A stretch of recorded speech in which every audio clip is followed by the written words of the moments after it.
여러분 지금 앞에 10명의 정예 대원들이 나와서 특송을 하셨는데 누가 50인지 누가 55인지 구분이 한눈에 되셨죠? 안 되셨습니까? 저는 한눈에 되던데요.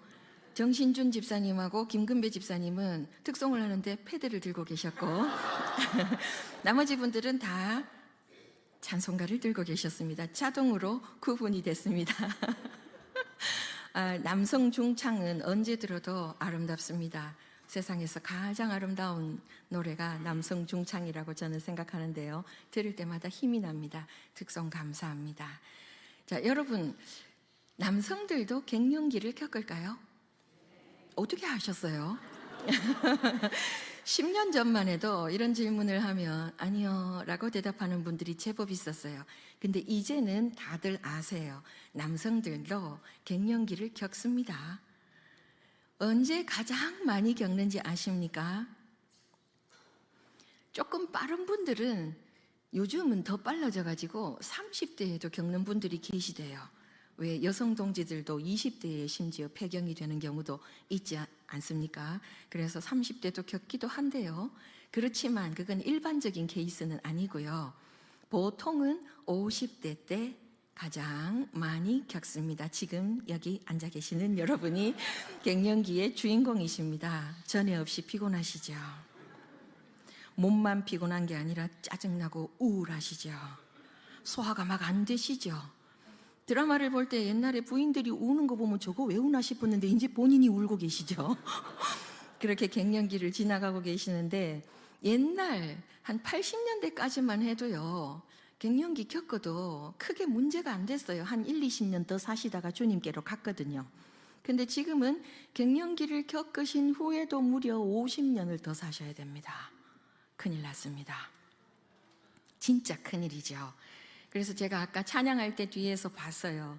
누가 지금 갱년기가 심하게 왔는가? 봤더니 우리 송소 장로님 제법 갱년기가 온 것 같아요. 박수를 치시는데 요렇게 치셨어요. 요렇게.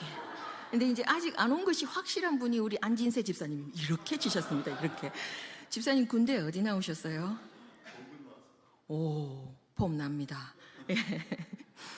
지금 우리 예전 같았으면 이제 애들 재롱이나 보고 나 은퇴해도 살 날이 얼마 안 남았기 때문에 괜찮을 그때.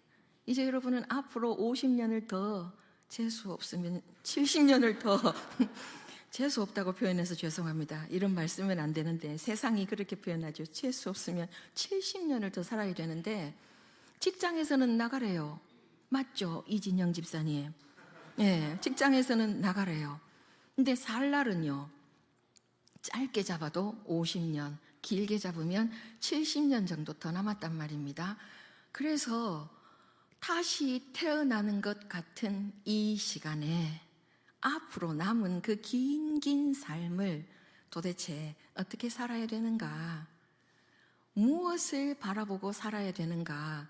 그것을 우리 5055남 성교회 여러분께 전하고 싶었습니다. 그래서 오늘 본문이 기도원입니다. 여러분 사사 기도원에 대해서 어떻게 생각하십니까? 이렇게 질문하면 대답이 안 나옵니다. 그죠? 답이 나오게 질문해야 됩니다. 사사 기도원은 공이 더 많습니까? 과가 더 많습니까? 질문을 바꿔야 되죠. 사사 기도원은 잘한 일이 더 많습니까? 잘못한 일이 더 많습니까? 잘한 일이 더 많아요? 자, 오른쪽 엄지발가락 들어보세요. 잘한 일이 더 많다.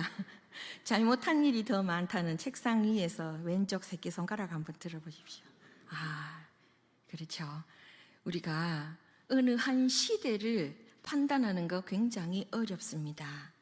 왜 그렇습니까? 그 시대에 대한 판단은 그 당대에는 하기가 어려워요. 그 시대가 어떤 시대였는지는 시간이 지나야 드러납니다. 개인의 삶도 마찬가지예요.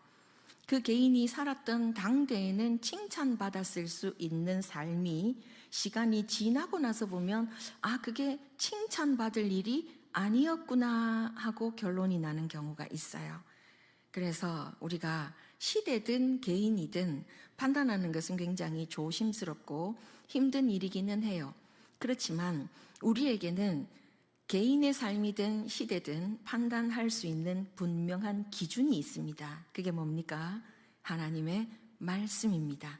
그래서 오늘 사사 기도원의 삶을 하나님의 말씀을 기준으로 해서 한번 살펴보고 우리가 무엇을 취하고 무엇을 버려야 하는지 우리 5055남뿐만 아니라 우리 모두가 한번 생각을 해봤으면 좋겠어요.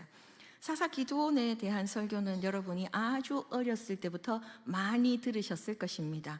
기도원 그러면 뒤에 꼭 따라 붙는 게 뭡니까? 300 뒤에요. 용사라는 말이 따라 붙죠. 왜 그런 말이 따라 붙습니까? 기도원과 그의 군사 300명이 미디안의 군사 몇 명과 더불어 싸웠습니까? 무려 13만 5천 명과 더불어 싸웠는데 이겼습니다. 그죠? 근데 그 싸움이 어떻게 이긴 싸움입니까? 기도원과 그의 부하 300명이 들고 간 것이 무엇입니까? 횃불과 항아리입니다. 그거를 기도원의 신호에 따라서 깨뜨리고 소리 질렀더니 미디안 군이 어떻게 했다고 성경이 기록하고 있던가요? 지들끼리 싸웠다고 기록하고 있습니다. 자기들끼리 싸워서 몇 명이 죽었다고 기록합니까? 무려 12만 명이 죽었습니다. 13만 5천 명 몰려와서 지들끼리 치고받고 12만 명이 죽었으니 이제 얼마가 남았습니까? 15,000명 남았습니다. 13만 5천 명 그럴 때는 엄청 많았는데 15,000명 남았다 하니까 해볼만 하죠. 뭐가 해볼만 해요? 그래도 몇 배입니까? 50배입니다. 절대로 해볼만 하지 않습니다. 그쯤 되면 야 12만 명이 죽었으니까 됐다. 이제 저 사람들 우리한테 못 쳐들어올 거야. 그냥 여기서 전쟁 끝내자 할 수도 있어요. 근데 기도원이 어떻게 합니까? 그 15,000명을 따라갑니다. 따라가는데 거리가 제법 멀어요. 요단강을 건너서 두 지파 반이 먼저 자리를 잡았던 그 요단강 동쪽 지역까지 가서 지금 싸워야 됩니다. 근데 밤에 쳐들어갔잖아요. 그죠? 그래가지고 해가 뜨고 아침이 되도록 열심히 건너가서 지금 싸우려고 하니까 두 가지 문제가 있어요. 첫째가 뭡니까? 수면 부족으로 인한 피로입니다. 잠을 못 잤잖아요, 지금. 또 한 가지는 뭡니까? 음식을 못 먹어서 배고픈 겁니다. 둘 다 전쟁에는 치명적인 약점이 됩니다. 그래서 요단강 동쪽으로 가서 갓 지파의 땅에 속한 숫꽃과 분우엘 그 동네에 가서 우리 지금 미디안 군사를 쫓아가고 있는 중인데 우리 너무 배가 고파서 전쟁할 수 없으니까 우리에게 먹을 것을 좀 주세요 했더니 아니 이 갓 지파에 속한 숫꽃과 분우엘 사람들이 일치하여 거절합니다. 왜 거절했을까요? 첫째는 미디안의 보복이 두려웠어요. 왜냐 하니까 미디안이 주로 사는 지역이 요단 동쪽이에요. 요단 동쪽에서 살고 있는데 갓 지파가 어디 산다고요? 역시 요단 동쪽입니다. 그럼 미디안이 이스라엘에게 쳐들어오기 위해서 가장 먼저 누가 기다리고 있는 곳으로 갑니까? 바로 이 갓 지파가 기다리고 있는 곳으로 갑니다. 미디안이 쳐들어올 때 1차적으로 피해를 입는 지역이 바로 갓 지파의 지역이에요. 그런데 지금 기도원이 12만 명을 해치웠다는 것은 들었어도 아직 남아있는 15,000명이 있고 또 그들이 평소에 어떤 사람인지를 생각해 봤을 때 나중에 후환이 두렵단 말이에요. 그래서 선뜻 못 도와줍니다. 그리고 두 번째는 이 두 지파 반은 요단강 동쪽에 있죠. 나머지 9지파 반은 요단강 서쪽에 있단 말이에요. 그러면 뭐가 약화됐겠습니까? 공동체 의식이 약화되어 있습니다. 우리가 한민족이라는 생각이 약해져 있어요. 그래서 보복을 당하면 안 되니까 선뜻 못 도와주겠고, 그리고 뭐 언제 우리가 그렇게 가깝게 살았다고 뭐 이제 와서 도움을 요청하냐 싶기도 하고, 그래서 못 도와준다고 말해요. 그때 기드온이 어떻게 합니까? 모르는 척 하지 마요. 성경 다 읽으셨잖아요. 기드온이 어떻게 해요? 숫곳 사람들에게는 가시와 찔레로 보복하겠다고 하고, 브누엘 사람들에게는요 망대를 헐어버리겠다 하고 전쟁에 나갑니다. 나가서 어떻게 해요? 미디안의 두 왕 세바와 살문나를 사로잡아 옵니다. 사로잡아 오는 이유가 뭐예요? 동족임에도 불구하고 보복이 두려워서 나를 도와주지 않은 그 숫곳과 브누엘 사람들을 응징하기 위해서 본보기로, 자 봤지? 내가 잡아왔지? 잘 봐! 이러고 이제 죽이는 겁니다. 그렇게 죽인 후에 어떤 일을 합니까? 그 숫곳과 브누엘 사람들에게 세바와 살문나를 잡으러 가기 전에 했던 경고의 말대로 행합니다. 근데 이게 무지막지해요. 지금 성경이 펼쳐져 있죠. 8장 펼쳐져 있으니까, 자 8장 한번 보십시오. 7절, 8장 7절. 아니 그새 덮으셨습니까? 자 8장 7절 한번 읽어보겠습니다. 시작. 기드온이 이르되 그러면 여호와께서 세바와 살문나를 내 손에 넘겨주신 후에 내가 들가시와 찔레로 너희 살을 찢으리라 하고, 여기 지금 들가시와 찔레로 너희 살을 찢으리라 했는데요, 이것만 봤을 때는 우리는 어떤 상상을 할 수 있죠? 우리는 이 시대가 아니잖아요. 지금 이 현대를 살아가는 우리가 이 들가시와 찔레로 살을 찢는다? 어떤 상상이 되세요? 사람의 팔 같은 데다가 막 이렇게 톱질하듯이 그럴 것 같죠? 아니에요. 이게 이 당시에 사람을 옷을 벗겨놓고 사람 위에 들가시와 찔레를 얹어놓고 그 위에 농기계 같은 무거운 거로 밀고 지나가는 겁니다.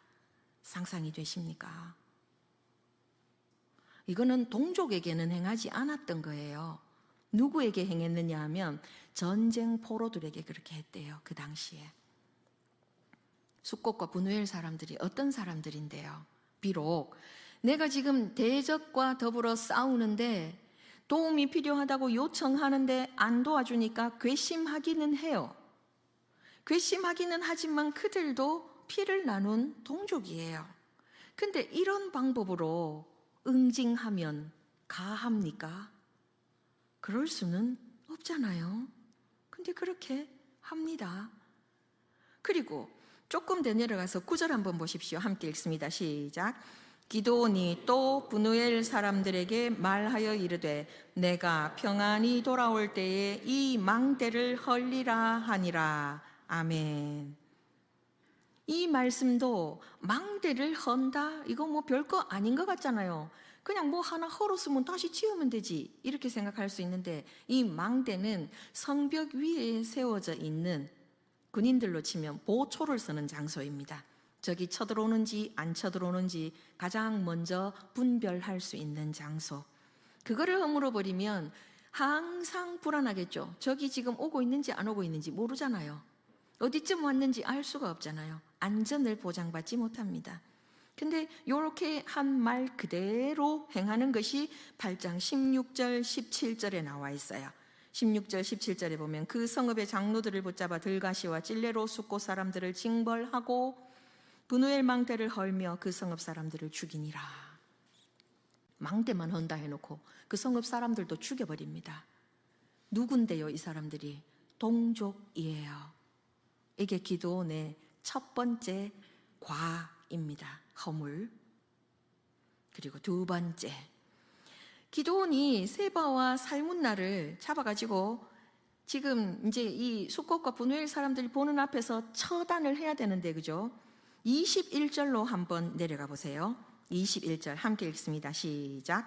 세바와 살문나가 이르되 내가 일어나 우리를 치라. 사람이 어떠하면 그의 힘도 그러하니라. 기드온이 일어나 세바와 살문나를 죽이고 그들의 낙타 목에 있던 초승달 장식들을 떼어서 가지니라. 아멘. 이게 무슨 소린가 하면, 옛날에는 군인이 죽더라도 부끄럽게 죽는 일이 있어요. 여자의 손에 죽는다든가 자기보다 어린 아직 군인이 아닌 사람의 손에 죽는다든가 하는 것을 굉장한 수치로 여겼어요. 근데 기드온이 이세바와 살문나를 죽일 때 아직 전쟁에 나갈 나이가 안 된 자기의 어린 맏아들 여델에게 죽이라고 합니다. 그때 이세바와 살문나가 네 손으로 죽여라 하고 당부하거든요. 그래서 지금 그 손으로 죽여주죠. 근데 여기까지는 문제가 없는데 그 뒤에 낙타목에 있던 초승달 장식들, 이게 뭘까요? 낙타목에 있던 초승달 장식들, 그냥 장식품일까요? 지금 우리 여성 동지들이 목에 많이 하고 있는 목걸이? 그 정도일까요? 그랬으면 좋겠죠. 그랬으면 근데 손 목사가 묻지도 않겠죠. 이게 뭐냐 하면 그 당시 달신을 숭배하는, 달, 하늘에 떠 있는 달 아시죠? 달신을 숭배하는 사람들이 자기 몸에 혹은 자기 짐승들의 몸에 붙이고 있었던 일종의 부적입니다. 지금 그거를 어떻게 했다고요? 떼어서 가지니라. 왜요? 금이잖아요. 금. 요새 금 한 돈 얼마 합니까? 돌반지 못 사줍니다. 그죠? 무지막지하게 비싼 금이잖아요. 무엇이 기드온의 마음속에 들어온 겁니까? 탐심입니다. 근데 이거 하나님이 금하신 거예요. 간사님 띄워주실래요? 신명기 7장 25절 26절 말씀 차례대로 띄워주실 텐데 우리 함께 읽겠습니다. 시작. 너는 그들이 조각한 신상들을 불사르고 그것에 입힌 은이나 금을 탐내지 말며 취하지 말라. 네가 그것으로 말미암아 올무에 걸릴까 하노니 이는 내 하나님 여호와께서 가증히 여기시는 것임이니라. 너는 가증한 것을 내 집에 들이지 말라. 너도 그것과 같이 진멸당할까 하노라. 너는 그것을 멀리하며 심히 미워하라. 그것은 진멸당할 것임이니라. 아멘. 신명기 7장 25절 26절 말씀에 의하면 기드온은 이 초승달 장식을 떼어 가지면 됩니까? 안 됩니다. 하나님이 금하신 것입니다. 왜 금하셨습니까? 그것이 가증하기 때문이라고 합니다. 가증한 것. 가증한 것이어서 그것을 취하면 어떻게 된다고 합니까? 너도 진멸당할까 하노라 하시죠. 그런데 이 말씀을 가볍게 여기고 이 초승달 장식을 취했습니다. 하나님의 말씀보다 나의 이익이 앞선 것입니다. 탐심이 계명을 이겨버린 겁니다. 이게 기드온의 두 번째 허물입니다. 가슴 아프죠? 그리고 세 번째 8장 24절 지금 펼쳐져 있으니까 함께 읽겠습니다. 시작. 기드온이 또 그들에게 이르되 내가 너희에게 요청할 일이 있으니 너희는 각기 탈취한 귀고리를 내게 줄지니라 하였으니 이는 그들이 이스마엘 사람들이므로 금 귀고리가 있었음이라. 아멘. 이게 무슨 소린가 하니까 미디안에게 7년 동안을 무지막지하게 고통당했잖아요. 아시잖아요. 얼마나 무지막지하게 고통을 당했는지 도무지 먹을 것도 없고 마실 것도 없는 지경이 되었죠. 미디안이 메뚜기 떼같이 쳐들어와서 7년 동안을 싹이 올라오면 곡식 싹이 올라오면 그걸 가축들이 싹 다 먹어버리고 또 어찌어찌 해가지고 타작해 놓으면 타작한 걸 싹 다 가져가 버리고 정말 먹고 살 수 없을 지경으로 괴롭혔기 때문에 그래서 7년 만에 이들이 하나님 앞에 부르짖었고 그 결과로 하나님이 기드온을 세우셨단 말이에요. 근데 이 미디안 군사 13만 5천 명을 해치우니까 이 백성들의 마음이 어땠겠어요? 와, 기드온 짱이다. 네가 왕해라. 네가 다스리면 우리 미디안 걱정 없겠고 우리 먹고 사는 거 염려 없겠으니까 너 왕해라. 근데 기드온이 뭐라 그래요? 아니, 나 왕 안 할래. 하나님이 우리 왕이시라 그랬잖아. 나 왕 안 할 거야. 나만 안 하는 게 아니고 우리 아들도 왕 안 할 거야. 그래 놓고 왕은 안 하는데 그런데 내가 전쟁에 공은 좀 세웠잖아. 그러니까 너네 금기골이 다 나한테 줄래? 이렇게 된 거예요. 치사하게. 그러니까 또 이제 백성들은 어떻게 해요? 아, 그거 줄만하지. 우리가 누구 때문에 지금 이 대적들을 물리쳤는데, 아, 그거 다 내놔야지 하고 이제 줍니다. 그럼 여기까지는 또 어떻게 우리가 봐줄 수 있어요? 근데 그 금 가지고 뭐 했냐가 문제죠. 그냥 골드바 만들어서 금고에 넣어놨으면 봐줄 수 있다고요. 근데 이걸로 이상한 일을 해요. 27절로 내려가 보세요. 시작. 기드온이 그 금으로 에봇 하나를 만들어 자기의 성읍 오브라에 두었더니 온 이스라엘이 그것을 음란하게 위함으로 그것이 기드온과 그의 집에 올무가 되니라. 아멘. 그 금 가지고 뭐 만들었어요? 에봇 만들었어요. 에봇은 아마 출애굽기 읽을 때 다들 기억하실 거예요. 그죠? 이게 누구의 의복이죠? 제사장의 의복이에요. 제사장이 맨 위에 입는, 가장 바깥에 입는 의복입니다. 그거를 왜 만들어요? 자기가 제사장이에요. 대답해 봐요. 이때 제사장은 누가 될 수 있었죠? 레위 지파 중에서도 누구의 후손? 아론의 후손만 될 수 있었어요. 기드온 어느 지파? 므낫세. 제사장 될 수 있어요? 없어요. 근데 에봇 왜 만들어요? 또 만들 수는 있다고 쳐요. 제사장에게 누구 선물할 수도 있잖아요. 잘 봐줍시다 우리. 그랬으면 어디로 보내야 돼요? 제사장 동네에 보내야죠. 실로로 보내야 될 거 아닙니까? 지금 어디 놔뒀대요? 자기 집에. 그리고 에봇뿐만이 아니라 제사장의 의복은 하나님이 재료를 지정해 주셨어요. 에봇은 금으로 만들면 안 돼요. 재료도 잘못됐고 두는 것도 잘못됐죠. 근데 이게 번쩍번쩍하니까 되게 있어 보이겠죠. 백성들이 거기 와서 그것을 숭배하기 시작했습니다. 여기 음란하게 위함으로 하고 나와 있는 구절이 있죠. 그게 바로 우상 숭배했다는 표현입니다. 우상 숭배. 근데 우상 숭배인데 왜 음란이라고 표현하냐? 영적인 간음이라는 거죠. 이것이 기드온의 세 번째 허물입니다. 하지 말았어야 될 일을 자꾸 합니다. 이걸로 끝나도 지금 이미 허물이 많아요. 근데 또 있습니다. 자, 8장 30절, 31절 한번 볼까요? 30절, 31절 시작. 기드온이 아내가 많음으로 그의 몸에서 낳은 아들이 70명이었고 세겜에 있는 그의 첩도 아들을 낳았으므로 그 이름을 아비멜렉이라 하였더라. 아멘. 아니, 기드온이 아내가 많았대요. 당연하죠.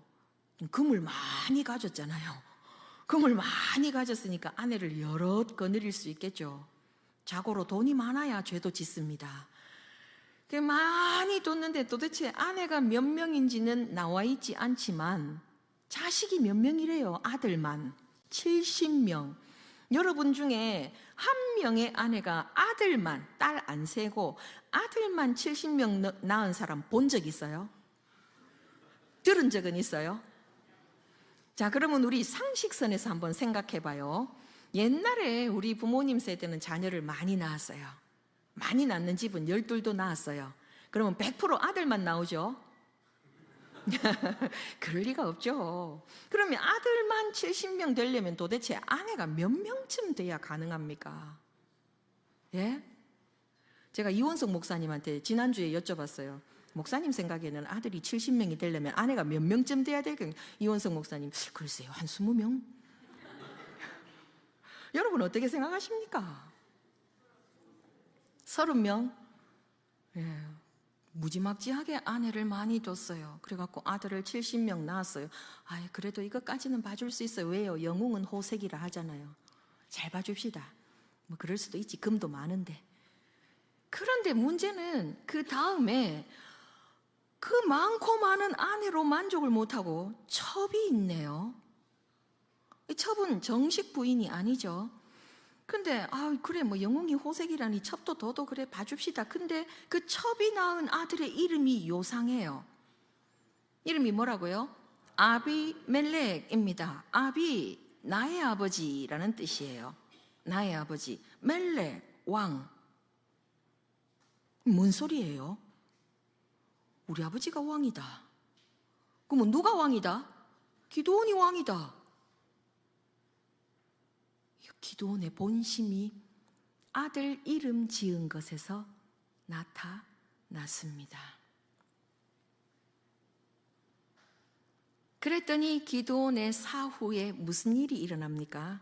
이 아비멜렉이 본처들의 몸에서 난 70명 아들들 한 명은 놓쳐가지고 못 죽이고 요담 막내 아들, 나머지 69명을 한 바위 위에서 싹 다 죽여버리고 진짜로 자기가 왕이 돼버립니다.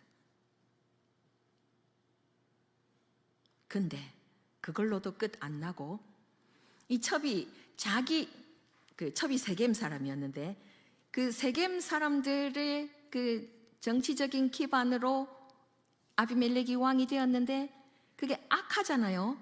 정상적인 방법으로 왕이 된 게 아니니까 하나님이 그걸 어떻게 갚으시는가 하면 3년 후에 세겜 사람들의 마음이 아비멜렉에게서 떠나게 만들어서 세겜 사람들과 아비멜렉 사이에 전쟁이 있어가지고 양쪽이 다 죽습니다. 양쪽이 다 처참하게 죽어요. 기드온이 하나님이 부르셨을 때 어디에서 하나님을 처음 만났습니까?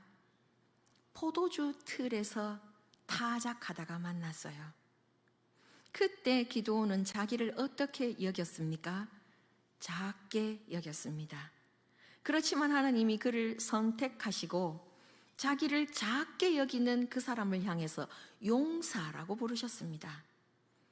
그리고 그 스스로를 작게 여기는 그 마음에서 하나님의 뜻을 신뢰하지 못하고 용기가 없었기 때문에 아버지의 바알의 제단을 허물라고 했을 때도 동네 사람들의 눈이 무서워서 밤에 몰래 허물고, 하나님이 행하라고 하시는 일도 두려우니까 양털 가지고 2번이나 시험하고, 그래도 하나님의 말씀을 신뢰하지 못하니까 하나님이 미디안 지인에 들어가서 꿈풀이 하는 사람들, 그 미디안의 입을 통해서 기드온이 이길 것이라는 예언의 말씀까지 듣게 하셨죠. 그죠?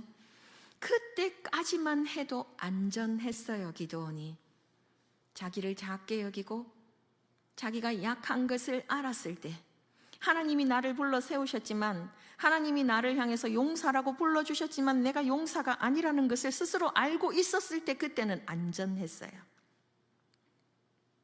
근데 13만 5천 명을 해치우고 숫꽃과 분우회를 쑥대밭으로 만들고 있는 금을 다 받아가지고 황금의 봇을 만들고 첩을 얼마나 많이 거느렸는지 아들을 70명 낳고도 모자라서 첩의 몸에서도 아들을 낳아서 이름을 거창하게 너가 아버지가 왕이다 하고 지어주고, 그랬더니 어떻게 됐습니까? 기드온의 생전에는 아무 문제가 없는 것처럼 보였어요. 아까 우리 본문 말씀 읽었잖아요. 40년 동안 무엇이 있었다고 했습니까? 평온함이 있었다고 했어요. 아무 문제 없는 것처럼 보였다고요. 본인만 문제 없다고 느꼈겠습니까? 그 당시 이스라엘 백성 누구도 이 평화가 가짜 평화라고 생각하지 않았을 것입니다. 그 평화가 진짜인 줄로 자기도 속고 다른 사람도 속이는 것이 가능했을 거예요. 근데 그 평화가 진짜인지 가짜인지가 언제 드러났습니까? 기드온의 사후에 드러났습니다. 그것도 누구를 통해서 드러났습니까? 그가 낳은 자기 아들을 통해서 그 평화가 가짜였다는 것이 드러났습니다. 그 일을 행할 때 이것이 문제가 된다고 누가 생각이나 했겠습니까? 아내를 많이 얻는 거, 뭐 그럴 수 있지. 시대가 그러니까. 남들도 다 그러잖아. 첩을 얻었을 때 아이고 뭐 그럴 수 있지. 남들도 다 그렇게 살잖아. 남자가 그럴 수 있지. 시대가 그랬죠. 이름을 아비멜렉이라고 지었을 때도 설마 자기가 왕이라고 생각하고 그렇게 지었겠어? 나의 아버지는 왕이다 할 때 그 왕은 설마 하나님을 그렇게 지칭한 거겠지, 이러고 넘어갔을 겁니다. 그래서 그 당대에는 문제가 되지 않았을 거예요. 그런데 여러분, 밤에 집에 불을 다 끄고 딱 한 군데 방에만 불을 켜놨을 때 그 방문을 조금만 열어도 불빛이 어디까지 가든가요? 안 해봤으면 오늘 집에 가서 한번 해보십시오. 멀리 갑니다. 틈은 요만큼인데 그 그림자는요 길게 갑니다. 이게 무슨 얘기입니까? 우리 50남, 55남뿐만 아니라 우리 모든 그리스도인들이 일상 속에서 행하는 일들이 있죠. 우리 다 그렇게 하잖아 하는 게 기준이 되면 우린 기드온 같은 사람입니다. 지금 이 시대에 문제되지 않잖아 하면 우리가 제2의 기드온이 됩니다. 나는 목사님 그래도 처분 안 났고요, 내 아들 이름을 아비멜렉이라고는 안 지었습니다 해도 소용없습니다. 우리의 작은 선택이 가져오는 결과는 우리가 예상하는 것보다 훨씬 더 길고 크고 끔찍할 수 있습니다. 그래서 지금 우리 50남, 55남 여러분, 앞으로 50년이 될지 70년이 될지 정말 그보다 더 길지 알 수 없는 인생에서 여러분이 무엇을 기준으로 사셔야 되겠습니까? 지금 이 시대를 기준으로 하시면 제가 장담하는데 여러분은 반드시 망합니다. 이 시대는 악한 시대입니다. 하나님을 반역하는 시대입니다. 하나님의 뜻과 정반대되는 길로 열심히 달려가는 시대입니다. 그래서 세상이 인정하지 않아도, 그리고 그 길로 가는 것이 고통스러워도 우직하게 하나님의 말씀을 기준으로 삼을 때, 그때 비로소 여러분의 남은 50년 그 이상이 진정한 평화를 누리게 됩니다. 그래서 여러분 중에 지금 대표 선수만 나와 계시는데 안 나오신 분들까지도 한 분도 예외 없이 작은 틈도 허용하지 않고 하나님의 말씀을 기준 삼아서 온 세상이 나를 욕할지라도 말씀 하나만 붙잡고 남은 일생을 온 마음과 뜻과 정성을 다하여, 목숨을 다하여 하나님만 사랑하는 삶으로 그렇게 달려가시기를 좋으신 우리 주님의 이름으로 축복합니다.